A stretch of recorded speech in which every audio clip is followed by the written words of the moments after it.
Thanks for joining me today at AmericanHunter.org. This week I'm going to talk about patterning deer. We're going into the late season now, and the biggest challenge that I have on this farm is finding bucks that are on a feeding pattern, bucks that are mature enough and that are coming out during daylight. And you can spend an awful lot of time in tree stands or in ground blinds waiting to see that with your eyes. So that's where these trail cameras come in handy. In fact, if there is a time when they're really worth the investment, it's going into this late season because it's so challenging otherwise. If you can't find a buck on a pattern during daylight hours, like I said, you can sit for the whole late season and not see anything.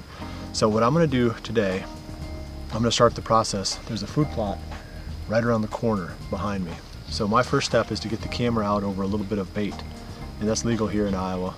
I'll run the camera on bait for about a week, and then I'll try to figure out if there's some bucks in this area that are even mature enough that I want to hunt them, because I don't want to be set up in a spot and just have only young bucks coming in. I want to make sure there's at least a target animal there, even if he's coming in during the dark.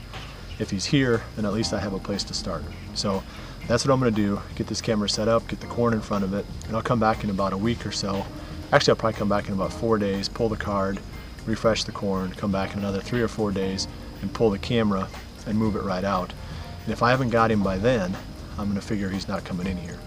And if I do have a picture of a mature buck on this camera, I'm going to go ahead then and take step 2, and that is I'm going to move this camera, probably bring one more in, and set up on the edges of this food plot back here. I'm going to set one in each corner, opposite ends of the plot. It's only about an acre roughly, so it's pretty small, about the size of a football field.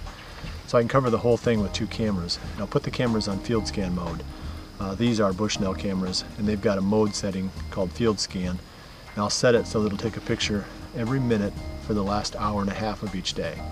And then I can monitor what's really coming into the plot, and I can monitor where they're coming from, get a lot better idea what the natural movement patterns are of the bucks that are using that food plot, because I'm not biasing their patterns by having the corn here. Finally, over the course of, let's say, the rest of the late season, I'll check that card or those cameras every couple of days, pull the cards, check them out on the computer, and if I see some daylight movement activity, I'm going to come in right away and start hunting that spot. So that's really the plan for the late season. I'll have probably 5 or 6 spots like this. Every place I've got an attractive food source in this area, I'm going to start there with my camera on corn.